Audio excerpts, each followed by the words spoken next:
அலைஹி வஸல்லம் அதுக்கு முன்னாடி நேற்றைய தினத்திற்கு முந்தைய தினத்தினுடைய பயானிலிருந்து ஒரு கேள்விகள் கேட்டார். ஏன்னா பயான் முடிஞ்சோடனே 2, 3 பேர் அப்படி லாக் பண்ணிடுறாங்க. முதல்ல உஸ்மான் ரலியல்லாஹு தஆலா அன்ஹு அவர்களுடைய விஷயம். ஃபர்ஸ்ட் உஸ்மான் ரலியல்லாஹு தஆலா அன்ஹு தபூக் யுத்தத்துல எவ்வளவு செலவழித்தார்கள்? என்னென்ன செலவழித்தார்கள்? எவ்வளவு செலவழித்தார்கள்? ஒட்டகம்னா ஒட்டகம், குதிரைன்னா குதிரை. இந்த மாதிரி காசுனா எவ்வளவு காசு குடுத்தாங்க? அப்படின்ற தகவல். ஃபர்ஸ்ட் கேள்வி. 2வது இது பயான்ல சொல்லியிருக்கு தானே இது. 2வது ஹஜ்ரத் சையதுனா உஸ்மான் ரலியல்லாஹு தஆலா அன்ஹு ஆட்சி பொறுப்பை எடுப்பதற்கு முன்பதாக மார்க்க முறைப்படி முழுமையான முறையிலே நீங்கள் ஆட்சியை நடத்துவீர்களா என்று அப்துர் ரஹ்மான் இப்னு அவுஃப் ரலியல்லாஹு தஆலா அவர்கள் கேட்ட கேள்விக்கு அலி ரலியல்லாஹு தஆலா அன்ஹு அவர்கள் என்ன பதில் சொன்னார்கள்? உஸ்மான் ரலியல்லாஹு தஆலா அவர்கள் என்ன பதில் சொன்னார்கள்? 2வது கேள்வி. 3வது உஸ்மான் ரலியல்லாஹு தஆலா அவர்கள் எத்தனை ஆண்டுகள் அந்த சொச்சம்லாம் வேணாம். எத்தனை ஆண்டுகள் ஆட்சி செய்தார்கள்? என்ற 3 கேள்வி இன்ஷா அல்லாஹ். ஆற்றல் மிக்க ஹஜ்ரத் சையதுனா அலி ரலியல்லாஹு தஆலா அன்ஹு என்கிற தலைப்பிற்கு கீழாக நேத்து அலி ரலியல்லாஹு தஆலா அவருடைய சிறப்பு பக்கங்களை பார்த்தோம். அது ஏன் பார்த்தோம் என்கின்ற தகவலையும் நேத்து சொன்னோம். அதான் முக்கியமா பெருமானார் ஸல்லல்லாஹு அலைஹி வஸல்லம் அவர்களுடைய ஆரம்ப காலகட்டத்திலிருந்தே நெருங்கிய தொடர்பு அலி ரலியல்லாஹு தஆலா அவர்களுக்கு இருந்தது. வீரமிக்க சஹாபியாக இருந்தார்கள். இன்னும் சொல்லப்போனால் அருமை பெருமானார் ஸல்லல்லாஹு அலைஹி வஸல்லம் அவர்களுடைய மரண நேரத்தில் அவர்களை தன்னுடைய தோளில் தாங்கிய வண்ணமாக தொழுகைக்கு அழைத்து வந்ததாக இருக்கட்டும், பெருமானார் ஸல்லல்லாஹு அலைஹி வஸல்லம் அவர்கள் சகராத்தினுடைய நேரத்திலே அவர்களுக்காக உதவிகளை செய்வதாக இருக்கட்டும், பெருமானார் ஸல்லல்லாஹு அலைஹி வஸல்லம் அவர்கள் மரணித்ததற்கு பிறகு அவர்களை குளிப்பாட்டுதல், கஃனிடுதல் மற்றும் அடக்கம் செய்யுதல் என்கின்ற எல்லா விஷயத்திற்கும் மிகப்பெரிய ஒரு பாக்கியசாலியாக ஹஜ்ரத் சையதுனா அலி ரலியல்லாஹு தஆலா அவர்கள் இருந்தார்கள் என்பதாக பார்க்கிறோம். இதே மாதிரி அவர்களுடைய மகள் தன்னுடைய மனைவி ஃபாத்திமா ரலியல்லாஹு அன்ஹா அவர்கள் இறந்ததற்கு பிறகும் அவர்களுடைய எல்லா சேவைகளையும் நிறைவேற்றக்கூடிய அற்புதமான பாக்கியத்தை ஹஜ்ரத் சையதுனா அலி ரலியல்லாஹு தஆலா அவர்கள் பெற்றிருந்தார்கள் அப்படின்னு சொல்லி பார்க்கிறோம்.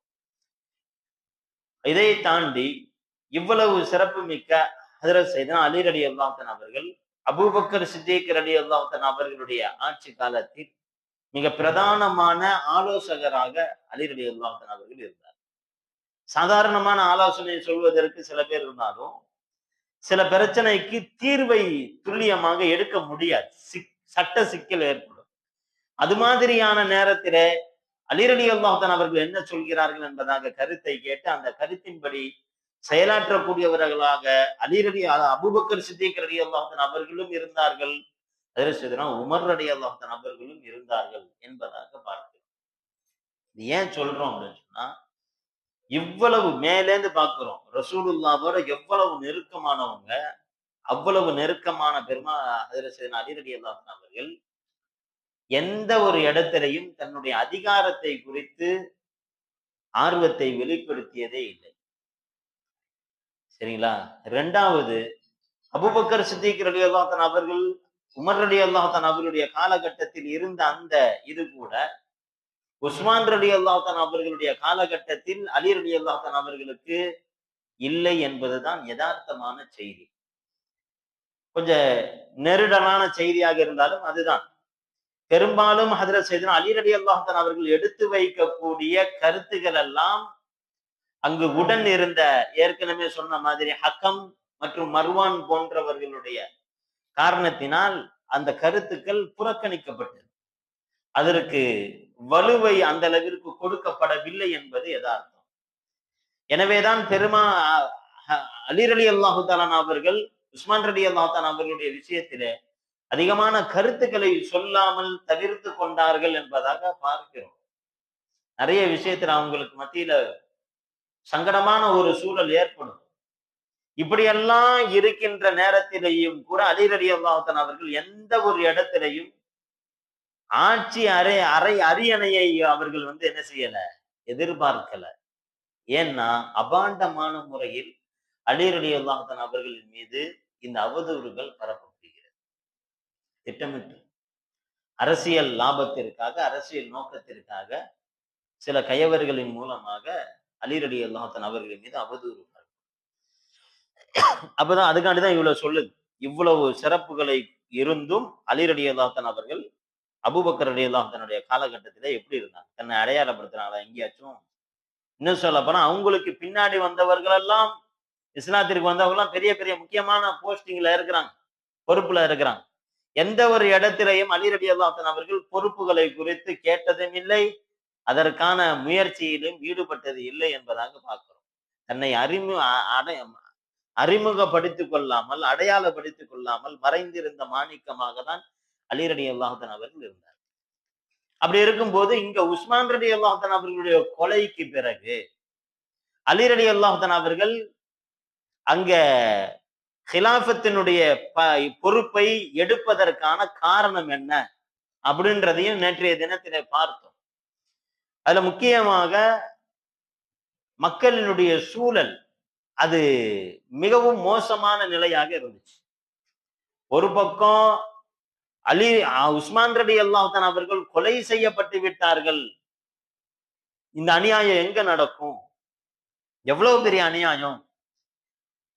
வீடுக்குள்ளாக புகுந்து அவர்கள் நோன்பு வைத்திருக்கக்கூடிய நிலையில், குர்ஆன் ஓதிக்கொண்டிருக்கக்கூடிய நிலையில், பெருமானாரினால் போற்றப்பட்ட ஒரு அற்புதமான சஹாபியாக இருக்கக்கூடிய நிலையில் அவர்களுடைய மனைவி தடுக்கின்ற பொழுது அவர்களுடைய மனைவியையும் தாக்கிவிட்டு மிகப்பெரிய ஒரு ஹலீஃபாவை கொல்ல முடிகிறது என்று சொன்னால் இது எப்பேற்பட்ட மனநிலை! இவர்களை சும்மா விடக்கூடாது என்கின்ற யதார்த்தமான இயற்கையான ஒரு ஆதங்கம், கோபம் மக்களுக்கு, ஒரு சில மக்களுக்கு, குறிப்பாக குடும்பத்தினர்களுக்கு, மற்ற இஸ்லாமிய சத்திய மனம் கொண்டவர்களுக்கும் இதே மனநிலை தான் இதென்ன இருக்கும் பொதுவாவே. இரண்டாவது மனநிலை என்ன அப்படின்னு சொன்னா, அதிர்ச்சியில இதெல்லாம் எதிர்பார்க்கவே இல்லையா, இப்படியெல்லாம் நடக்குமா? முஸ்லிம்கள் என்பவர்கள் யார்? தன்னுடைய உயிர் போனாலும் பரவாயில்லை, அடுத்த சகோதரனுடைய உயிரை பாதுகாக்கக்கூடிய ஒரு சமூகமாக இருந்தது. இப்ப தன்னுடைய கருத்து அங்கு நிலைநாட்டப்படவில்லை என்பதற்காக மாபாதகமான செயலில் எப்படி இந்த சமுதாயம் இறங்கியது என்பதாக அந்த அதிர்ச்சியில் இருந்து வெளிவர முடியாமல் அப்படியே அமைதியாக நிசப்தமாக இருந்த மக்கள் ஒரு பக்கம். மூணாவது அந்த கூட்டத்திலேயே, கிளர்ச்சியை செய்து கொண்டிருந்த அந்த கூட்டத்திலேயே 1000 தான் இருந்தாலும் உஸ்மான் ரலியல்லாஹு தஆலா அவர்களை கொலை செய்திருக்கலாமா? கொலை செய்யக்கூடிய அளவுக்கு அவர்கள் என்ன செய்தார்கள்? இது தவறு, இப்படி செஞ்சிருக்க கூடாது என்பதாக கருத்து தெரிவித்துக் கொண்டு இருக்கக்கூடிய மக்கள். இவங்கெல்லாம் யாருன்னா அசல் விஷமிகள் இல்லை. இவங்க பாமரமான மக்கள் தான். ஆனா அந்த கொள்கையினால் ஈர்க்கப்பட்டவர்கள், இந்த கருத்தினால் ஈர்க்கப்பட்டு, ஆமா அவர் தப்பு செய்யறாரு, என்னன்னு சொல்லி தட்டி கேட்போம் அப்படின்னு சொல்லி வந்தவங்க, அப்படின்னு இணைந்தவர்கள். இவர்கள் எல்லாம் இதற்கு எதிர்ப்பு தெரிவித்துக் கொண்டிருக்கிறார்கள். இல்ல கொலை செய்துதான் சரி என்பதாக அந்த கூட்டத்திலேயே ஒரு கூட்டம் பேசிக்கொண்டு இருக்குது.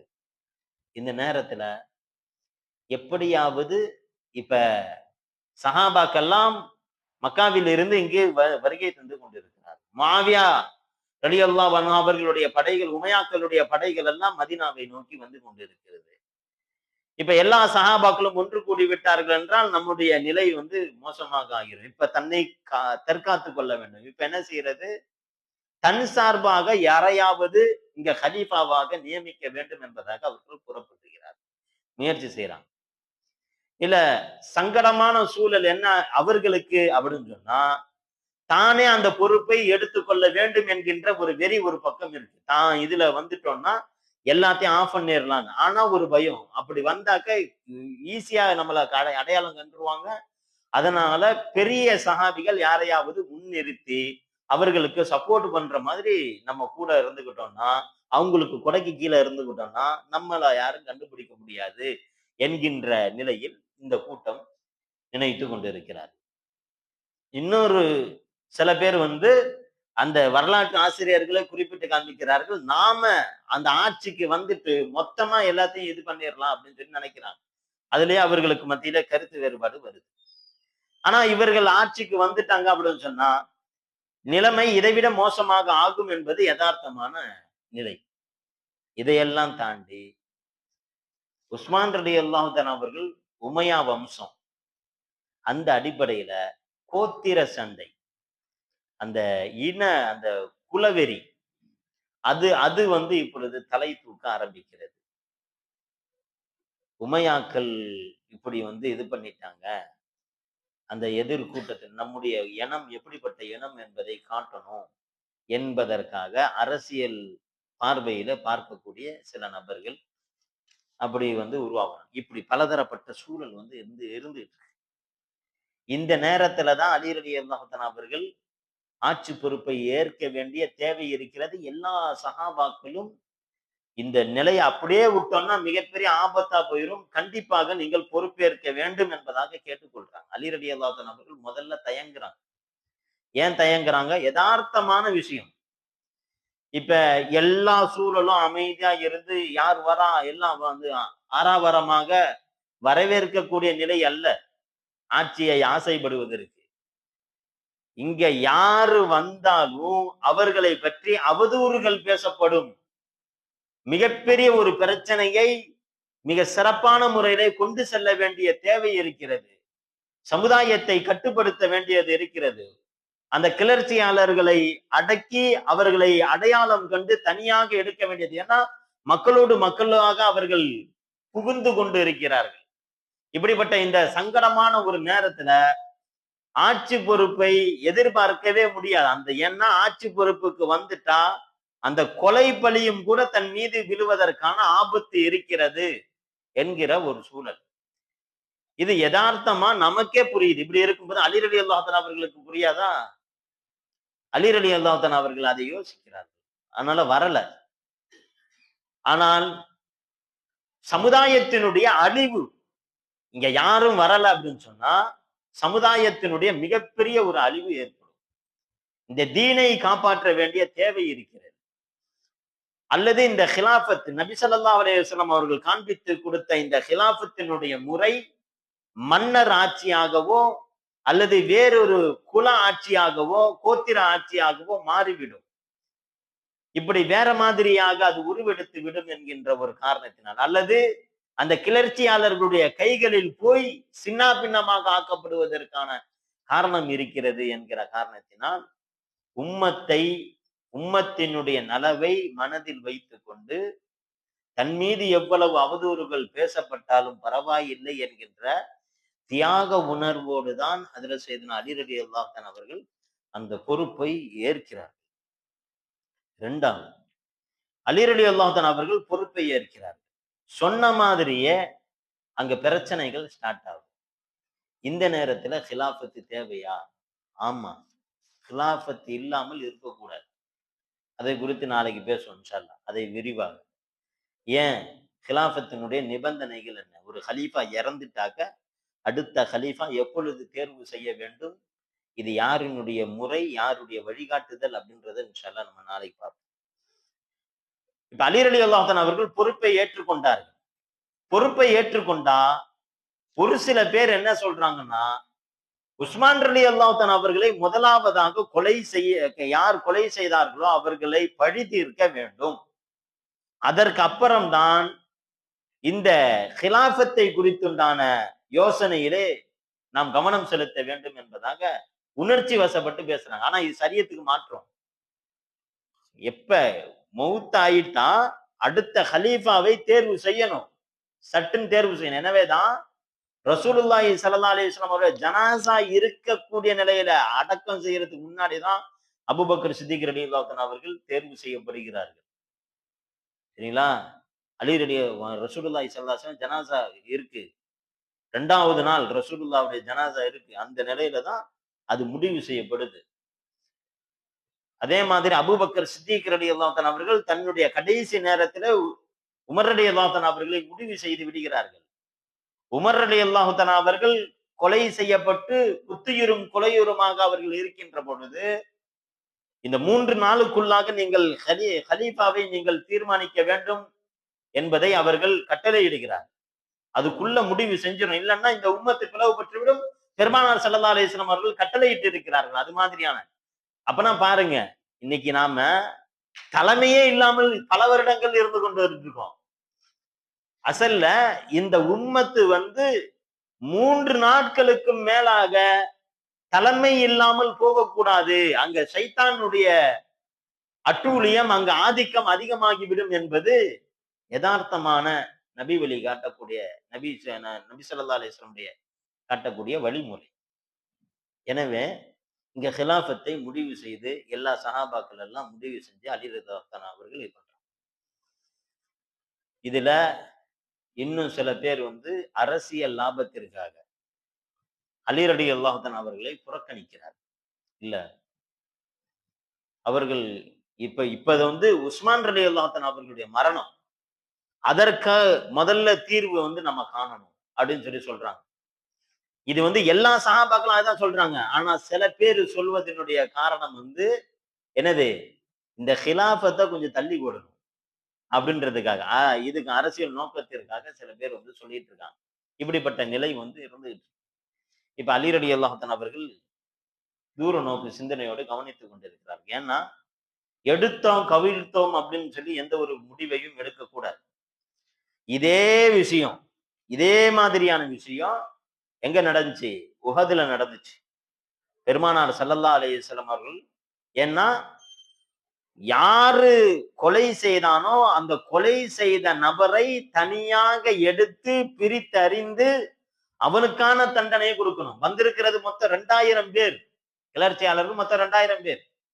2000 பேரை எப்படி தண்டிப்பீங்க? அந்த 2000 பேரும் கொலை செய்தானா 2000 பேரும் குற்றவாளியா? 2000 பேரும் குற்றவாளி இல்ல. யார் கொலை செய்தானோ அவனை தான் கொலை செய்ய வேண்டும். இரண்டாவது, அவன் என்ன, மூக்கை எடுத்தான் என்றால் மூக்கு, கண்ணை எடுத்தான் என்றால் கண்ணு, பல்லை உடைத்தான் என்றால் கரெக்டாக பல்லு, காதை எடுத்தான் என்றால் காது. இதுதான் பழிதீர்க்கக்கூடிய முறை. கிசாஸினுடைய முறை இதுதான். இப்படி துல்லியமாக இஸ்லாத்துல இருக்கும்போது இஷ்டத்துக்கு இப்ப கொலை செஞ்சுட்டாங்க, 4-5 பேர் கொலை செஞ்சுட்டாங்க. இந்த கொலை செஞ்சவங்க இந்த 2000 பேர்ல தான் இருந்தாங்கன்னா அந்த 2000 பேரையும் போய் போட்டுற முடியுமா? போட்டுட்டாக்கா அது நீதமாயிருமா? இஸ்லாத்தினுடைய விஷயம் என்னன்னா, இது நீதி என்னன்னா, எந்த ஒரு நேரத்திலையும் நிரபராதியாக இருக்கக்கூடிய தண்டிக்கப்படக்கூடாது என்பதுதான். உஹது யுத்தத்திலே ஹம்ஸா ரலியல்லாஹு அன்ஹு அவர்கள் கொலை செய்யப்பட்டு விடுவார். கோர சம்பவம். அதெல்லாம் நம்மளால ஜீரணிக்கவே முடியாது. அப்படிப்பட்ட ஒரு நிலை. இன்னும் சொல்ல போனா இப்ப உஸ்மான் ரலியல்லாஹு அன்ஹு அவர்களுடைய விஷயத்திலே அதிகமாக கொந்தளித்துக் கொண்டிருக்கிறார்கள் உமையாக்கள். இவர்களுடைய விஷயத்தில தான் அந்த விஷயமும் நடக்குது. ஏன்னா ஹம்ஸா ரலியல்லாஹு அன்ஹு அவர்களை கொலை செய்தது இவர்களுடைய இது, உமையாக்களுடைய இது. இப்ப என்ன நடக்குது? கொலை செய்யப்பட்டவுடன் ஹம்ஸா ரலியல்லாஹு அன்ஹுடைய உடலை பார்க்க முடியவில்லை. தன்னுடைய உடன் பிறந்த சகோதரனாக, உற்ற நண்பராக, இஸ்லாத்தினுடைய மிகப்பெரிய ஒரு போராளியாக இருந்த ஹம்ஸா ரலியல்லாஹு தஆலா அவர்களுடைய உடல் சிதைக்கப்பட்டு இருக்கிறது. ஈரல் தனியாக, அவர்களுடைய இதயம் தனியாக, குடல்கள் எல்லாம் தனியாக, மண்டை ஓடு தனியாக, இப்படி அவர்கள் சிதைக்கப்பட்டு இருக்கிறார். இதை பார்த்தோன்னே இயற்கையாகவே அதை தாங்கிக் கொள்ள முடியாது இல்லையா? சாதாரணமா நம்ம வண்டியில போயிட்டு இருக்கோம், ஏதாச்சும் ஆக்சிடென்ட் ஆகி கிடக்குது அப்படின்னு சொன்னா அதை வைத்த கண் எடுக்காமல் நம்மளால பார்க்க முடியாது. ஒரு விதமான ஒரு பதட்டம் ஏற்படும். ரத்த கரையை பார்த்தோன்னே யாருன்னு தெரியலையே, என்னன்னு தெரியலையேன்னு சொல்லி கொஞ்சம் நிதானமாக நாம என்ன செய்வோம், அதை பார்ப்பதற்கே பொறுமையாக தான் பார்க்க ஆரம்பிப்போம். அப்படி இருக்கும்போது தன்னுடைய உடல் அற்புதமான ஒரு சஹாபி இவர்களுடைய நிலையை இப்படி பார்க்கும்போது ரசூலுல்லாஹி ஸல்லல்லாஹு அலைஹி வஸல்லம் எப்படி இருப்பாங்க? சபதம் இடுகிறார் கோபப்பட்டு, இதை கொலை செய்த இதற்கு பகரமாக அந்த குலத்தையே நான் பழி தீர்ப்பேன் என்று சொல்கிறேன். இதற்கு பகரமாக எந்த கூட்டத்தினர்கள் இதை கொலை செய்தார்களோ அந்த கூட்டத்தினர்கள் அத்தனை பேரையுமே இதற்கு பகரம் தீர்ப்பேன் என்று சொல்வார். அப்ப அல்லாஹு ஜல்லஷானு தஆலா வசனத்தை இறக்குவான். அப்படி சொல்லக்கூடாது. ஃபைன் ஆகபத்தும் ஃபஆகிபு பிமிஸ்லி மா ஊகிபத்தும் பிஹி. ஏதேனும் ஒரு பாதிப்பு ஏற்பட்டது என்று சொன்னால் அந்த பாதிப்பிற்கு தோதுவாக தான் பகரம் தீர்க்க வேண்டும். அதற்கு தோதுவாக தான் இருக்கணும். அதை விட கொஞ்சமும் என்ன செய்யக்கூடாது, அதிகமாகி விடக்கூடாது. ஒரு நபர் கொலை செய்தார் என்றால் அந்த ஒரு நபரை தான் தண்டிக்க வேண்டும். அந்த ஒரு நபருக்கு துணையாக இருந்த இத்தனை பேர் துணையாக இருந்தாலும் அத்தனை பேரும் தண்டிக்க கூடாது. இன்னும் சொல்ல போனா இது மாதிரியான நேரத்துல கொஞ்சம் நிதானமாக பொறுமையாக இருப்பது சிறந்தது என்று அல்லாஹ் தஆலா வசனத்தை இறக்குறான்.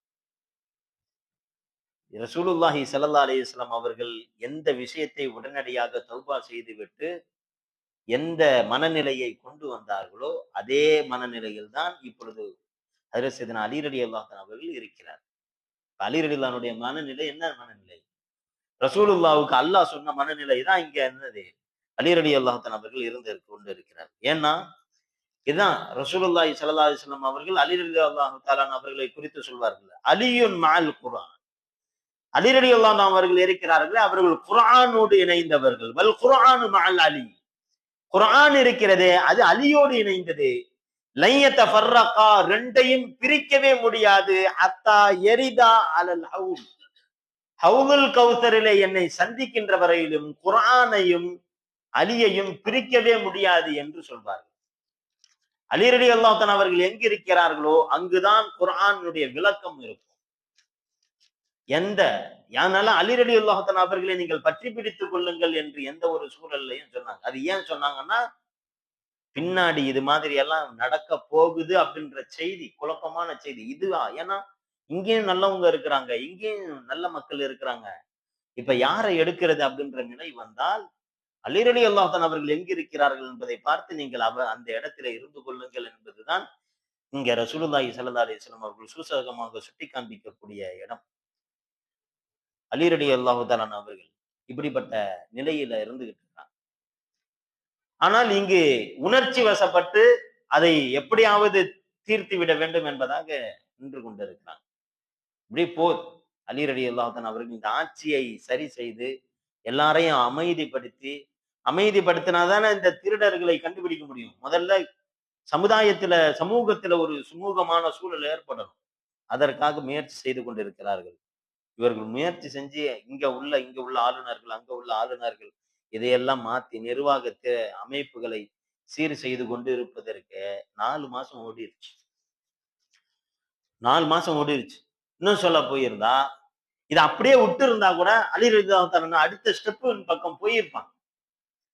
ஆனா இங்க ஒரு சிறிய ஒரு சருகுதல் ஏற்படுது. என்ன சருகுதல்னா அப்துல்லா இப்னு ஜுபைர் ரலியல்லாஹு அன்ஹு அவர்களும் தல்ஹா ரலியல்லாஹு அன்ஹு அவர்களும் உஸ்மான் ரலியல்லாஹு அன்ஹு அவருடைய அந்த மரணத்தை ஜீரணிக்க முடியாமல் மக்காவிற்கு போவதற்காக அவர்கள் அலி ரலியல்லாஹு அன்ஹு அவர்கள்ட்ட கேட்டுக்கொண்டே இருக்கிறார். இங்க ஏதோ ஒரு விஷயம் நடக்க போகுதுன்றத அலி ரலியல்லாஹு அன்ஹு அவர்கள் யூகிக்கிறார். அதனால அனுமதி கொடுக்கல. அப்புறம் என்ன சொல்ல ஆரம்பிச்சாங்கன்னா, நாங்க உம்ராவுக்கு போறோம், அனுமதி கொடுங்கன்னு. உம்ராவுக்கு போறத அனுமதி கொடுக்காம இருக்க முடியாது இல்ல. அலி ரலியல்லாஹு அன்ஹு அவர்கள் உள்ளுக்குள்ள ஒரு விதமான சந்தேகம் இருந்தாலும் அனுமதி கொடுத்துடுறாங்க. தல்ஹா ரலியல்லாஹு அன்ஹு அவர்களும் ஜுபைர் ரலியல்லாஹு அன்ஹு அவர்களும் அங்க போயிட்டு அங்க யார் இருக்கா, ஃபாத்திமா ஆயிஷா நாயகி இருக்கிறாங்க, ஐஷா ரலியல்லாஹு அன்ஹா இருக்காங்க. ஐஷா ரலியல்லாஹு அன்ஹா அவங்க ஹஜ்ஜில இருக்கக்கூடிய நேரத்துலதான் இங்க இந்த நடந்துச்சு. இப்ப நடந்த விஷயங்கள் எல்லாத்தையுமே அங்க போய் சொல்றாங்க. யார்கிட்ட? ஐஷா நாயகி கிட்ட சொல்றாங்க. எல்லாமே சொன்னோன்னு அங்க இருக்கக்கூடிய ஹஜ்ஜுக்கு வந்தவர்கள் எல்லாம் கொந்தளித்து போறாங்க. என்ன ஆச்சு இப்படியா? உஸ்மான் ரலியல்லாஹு இன்னைக்கு வாட்ஸ்அப் இதெல்லாம் இருக்குது, அதனால பட்டு நம்ம அனுப்பிடுறோம், வீடியோ செய்தி வாய்ஸ் போட்டு அனுப்பி விட்டுருவோம். அன்னைக்கு அப்படி இல்லை. இப்படி போய் சொல்லக்கூடியவர்கள் தான் தகவல். என்ன சொல்றீங்க, உஸ்மான் ரலியல்லாஹு அன்ஹு இப்படி ஆயிருச்சு, அப்படி கொண்டுட்டாங்களா அப்படின்னு சொல்லி பதட்டத்துல பதறி போய் அந்த கொலையாளிகளை எப்படியாவது நாம் கையாண்டு விட வேண்டும், என்ன செய்யறது அப்படின்னு சொல்லிட்டு இப்ப என்ன செய்யறது? உடனே ஒரு படையை திரட்டி கொண்டு பஸ்ராவிலே அந்த ஹஜ்ஜுக்காண்டி 2000 பேர் போனாங்கல்ல, அந்த 2000 பேர்ல இருந்து இருக்கக்கூடிய ஒரு கூட்டம் எங்க இருக்கு? பஸ்ரால இருக்குது அப்படின்றத கணிக்கிறான். கணிச்சோன இவங்க எல்லாமே வந்து அங்க அந்த கிளர்ச்சியாளர்களை போய் கொலை செய்வோம் அப்படின்னு சொல்லி கண்டிப்போம் அப்படின்னு சொல்லி எல்லாம் கிளம்புறான் இங்கிருந்து. நல்லா கவனிக்கணும். இங்க அலி ரலியல்லாஹு தஆலா அவர்கள் மீது இவர்களுக்கு வருத்தம்லாம் கிடையாது. சில பேர் அப்படி சொல்றாங்க. ஆயிஷா நாயகிக்கும் அலி ரலியல்லாஹுக்கும் மன வருத்தம். அப்படி மன வருத்தம்னா இவங்க எங்க போயிருக்கணும்? அலி ரலியல்லாஹு மதீனால இருக்காங்க. அங்க போயிருக்கணும். இவங்க எங்க போறாங்க? பஸ்ராவை நோக்கி போறாங்க. அப்ப இவர்களுடைய இலக்கு என்பது உஸ்மான் ரலியல்லாஹு தஆலா அவர்களை கொலை செய்தவர்களை பழி தீர்க்க வேண்டும், பகரம் தீர்க்க வேண்டும் என்பதற்காக. இப்ப எல்லாரும் கிளம்பி போறாங்க. போகும்போது இது மாதிரி நம்முடைய உம்முல் முஃமினீன் முஃமின்களுடைய தாயார் ஆயிஷா நாயகி, அது மாதிரி தல்ஹா ரலியல்லாஹு அன்ஹு, ஜுபைர் ரலியல்லாஹு தஆலா அவர்களை கொண்ட தலைமையை கொண்டு இருக்கக்கூடிய ஒரு கூட்டம் பஸ்ராவிற்கு போகுது அப்படின்னு சொல்லி செஞ்சோன எல்லா குழுவும் வந்து சேருது. கிட்டத்தட்ட 5000 பேருகிட்ட வந்து ஒரு பெரிய ஒரு டீம் வந்து சேர்ந்துருச்சு. இப்ப எல்லாரும் போயிட்டு இருக்கிறான் பஸ்ராவை நோக்கி. போயிட்டு இருக்கும்போது ஒரு இடத்துல போய் தங்க வேண்டியது இருக்கு. இதுதான் முக்கியமான நேரம். அந்த நேரத்துல நைட்டு போய் எல்லாம் தங்குறாங்க. ஐஷா நாயகியும் கூடாரம் அடிச்சு தங்கிட்டு இருக்காங்க. பார்த்தா சுற்றிலும் இருக்கக்கூடிய நாய்கள் வந்து ஐஷா நாயகியினுடைய கூடாரத்தை பார்த்து ஓ என்று ஊளையிடுகின்றன. எல்லாம் ஊளையிடக்கூடிய அந்த காட்சியை பார்த்தவுடன் ஐஷா நாயகிக்கு பொறி தட்டுது. அல்லாவே, தவறு செய்து விட்டோம். இது ரசூலுல்லாஹி ஸல்லல்லாஹு அலைஹி வஸல்லம் அவர்கள் செய்த முன்னறிவிப்பு இல்லையா? ரசூலுல்லாஹி ஸல்லல்லாஹு அலைஹி வஸல்லம் அவங்க சொல்லுவாங்க. அதனால தான் கேட்பாங்க. ஐயு மாயின் ஹாதா, இது என்ன இடம் என்று கேட்பார். அப்ப அங்க உள்ளவர் வந்து பட்டுன்னு வாய விட்டுருவார். சட்டுன்னு சொல்லிடுவார். மா உல் ஹவ் அப், ஹவ் அப்ன்ற இடம் அப்படின்னு சொல்லி சொல்லிடுவாங்க. சொன்னோன ஐஷா நாயகிக்கு பதட்டமாயிரும். பெருமானார் ஸல்லல்லாஹு அலைஹி வஸல்லம் அவர்கள் சொல்வார்கள், கைஃப யஹ்தா குன்ன தன்பஉ அலைஹா கிலாபு ஹவ் அப். மனைவிமார்களை கூப்பிட்டு வச்சு சொல்லுவாங்க, உங்களில் ஒரு மனைவியை நினைத்து நான் வருத்தம் கொள்கிறேன். அந்த மனைவியை பார்த்து ஹவ் அப் என்கின்ற இடத்தினுடைய நாய்கள் எல்லாம் ஊளையிடும். அந்த மனைவியினுடைய செயல்பாட்டை குறித்து நான் வருத்தம் அடைகிறேன் என்று சொல்லுவாங்க.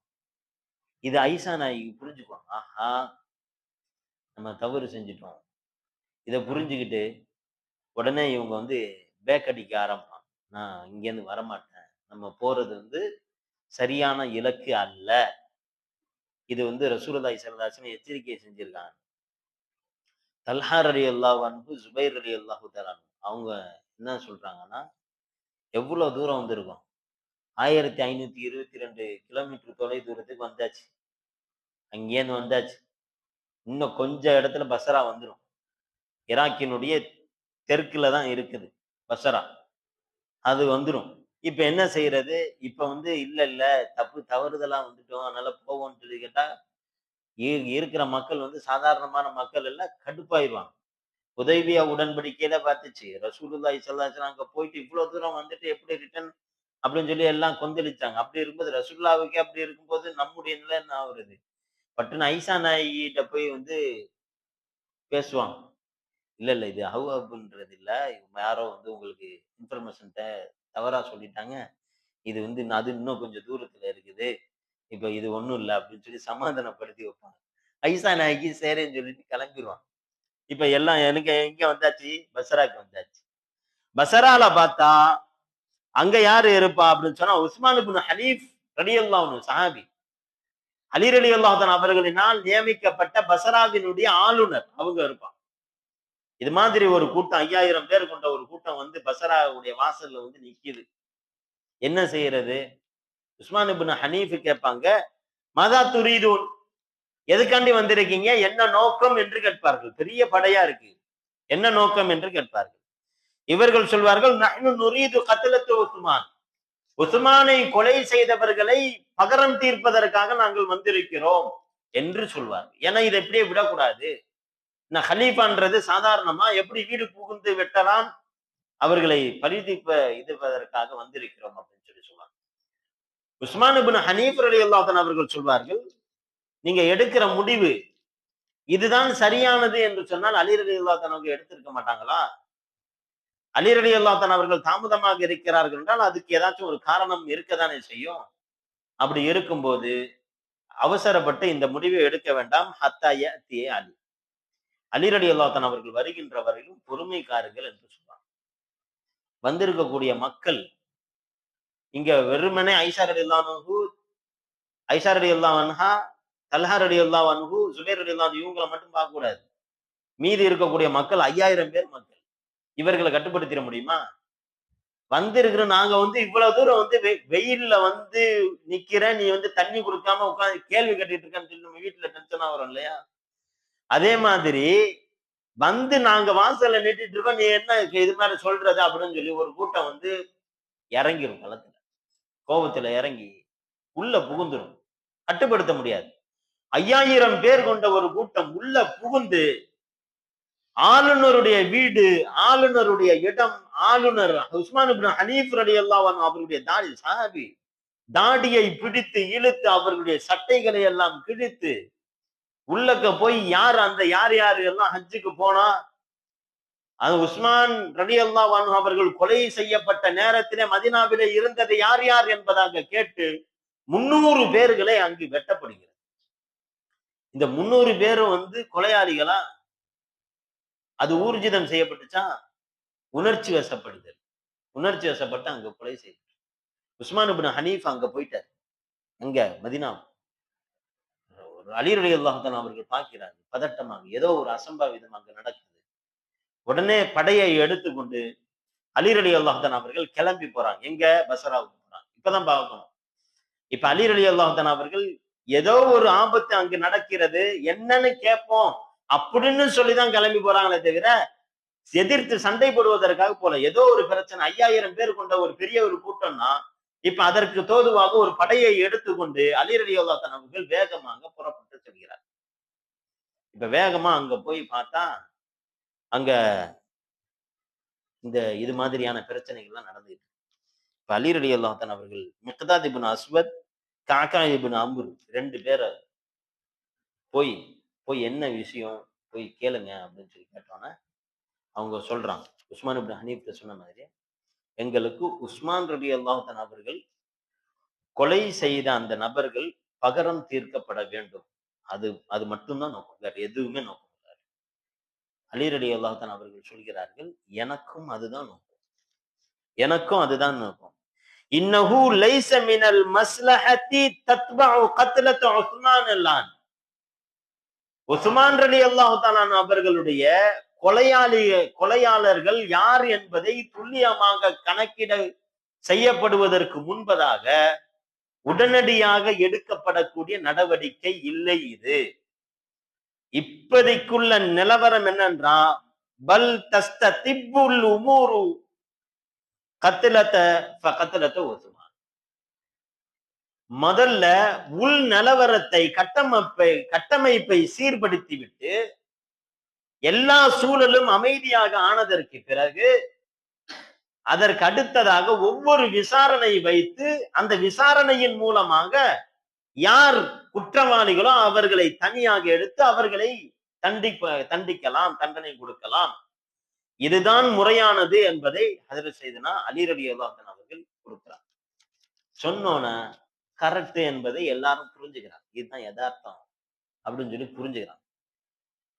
இது எப்ப நடக்குது? ஹிஜ்ரி 36 ஜமாத்துல் அவ்வல் 10ல இந்த நிகழ்ச்சி நடக்குது. இந்த பேச்சுவார்த்தை அலி ரலியல்லாஹு அன்ஹு போய் விளக்கம் கொடுக்கறதுனா எப்ப நடக்குதுன்னா லுஹர்ல இருந்து மகரிப் வரையிலும் இந்த நிகழ்ச்சி நடக்குது. முடிஞ்சா மகரிப், நாளைக்கு ஃபஜர். இப்ப மகரிப் உடனே கிளம்ப முடியாது. இப்ப எல்லாம் என்ன செய்யறாங்க, காலையில ஃபஜர்ல எல்லாரும் கிளம்பி போயிடலாம் அப்படின்னு சொல்லி கிளம்பி போறதுக்கு இருக்கிறாங்க. இங்கதான் கவனிக்கணும். இப்ப உள்ள இருக்கக்கூடிய அந்த கிளர்ச்சியாளர்கள் உள்ளதானே இருக்கிறாங்க. இப்ப இவர்கள் யோசிக்கிறார், ஆஹா இவர்கள் அமைதியாக ஆகிவிட்டார்கள். இப்ப அலி என்ன சொல்றாரு, நிதானம் ஆனதுக்கு பிறகு விசாரணை செய்து நாம கண்டுபிடிக்கலாம்ன்றார்.